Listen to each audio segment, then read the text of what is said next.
Dès les premières heures de l'apparition du Covid-19, le 12 mars 2020 en Guinée, les autorités sanitaires ont ordonné la fermeture des frontières et l'aéroport pour éviter la propagation du virus. La même mesure sera entreprise dans plusieurs pays, notamment l'Europe et l'Amérique. Cet homme guinéen, qui a pour business de faire voyager des gens à l'étranger, avec la crise sanitaire mondiale, son activité prend un coup. Et moi, personnellement, j'ai été fortement impacté. C'est que j'ai perdu beaucoup d'argent parce que la manière que nous travaillons, moi, par exemple, la manière que moi, je travaille dans le domaine du voyage, j'ai des clients. Donc, les clients qui viennent vers moi, je ne prends pas leur argent. J'ai mon argent que j'utilise pour faire le travail. Quand le client arrive et le client appelle qu'il est arrivé, les parents me payent l'argent. Donc, je dépends à risque. Donc, par exemple, au début de l'année 2020, en février, j'avais engagé un certain nombre de passeports pour les visas. Les passeports sont sortis en début mars. Donc les clients, je devais programmer les choses pour que les clients puissent voyager. Et les visas que j'avais reçus étaient des visas de 3 mois. Donc bizarrement, dès que les passeports sont sortis, le temps pour moi de me préparer à avoir les billets pour que les clients puissent voyager, on a fermé les aéroports. Donc l'aéroport a été fermé pendant plus de 6 mois. Donc j'ai perdu les visas. Et les clients n'ont pas le droit de me payer parce que la convention était que quand ils arrivent, qu'ils me payent. Et puisqu'ils ne sont pas arrivés, donc ils n'ont pas le droit de me payer. Donc j'ai perdu mon argent, j'ai perdu beaucoup d'argent, énormément. Donc je ne peux pas évaluer la perte, mais j'ai perdu pas moins de 15 000 euros. Cette fermeture des voies aériennes, terrestres et maritimes ont considérablement affecté les migrations dans les pays d'accueil. De nos jours, même les visas touristiques sont difficiles à avoir.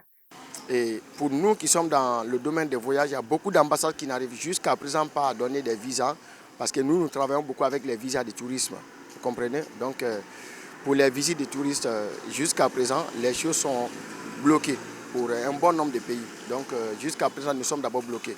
Cette baisse n'est pas exclusivement réservée à la Guinée. La France, un pays de migration par excellence, a connu une baisse pendant l'année académique 2019 pour les boursiers, comme le témoigne ce membre d'une université de la ville d'Amiens.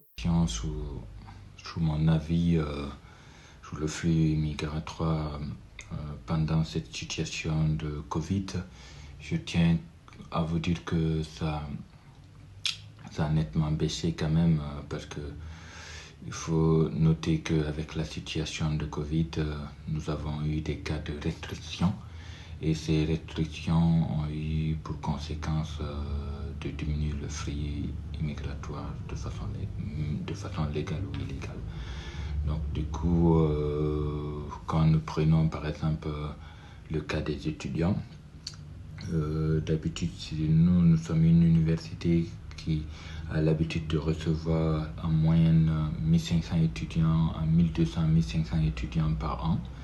Mais en 2019-2020, nous avons reçu que 450 étudiants. Donc du coup, vous comprenez largement que le Covid en a joué un rôle. Pour motif de Covid-19, Amadou Camara constate une diminution des visites touristiques vers l'Hexagone. Du côté du flux migratoire en termes de tourisme, oui, ça a beaucoup diminué parce que les restrictions, la situation sanitaire oblige. Et nous constatons aussi également qu'il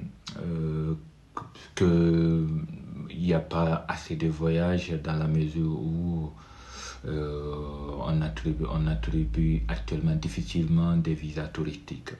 Aïssatou Maranaba vit au Canada. Elle explique que pour sortir ou entrer dans le territoire canadien, il faudra répondre à certains critères qu'exige le gouvernement. Canada, et je crois que la COVID-19 a impacté autant les migrations des Canadiens, mais aussi celles des non-Canadiens.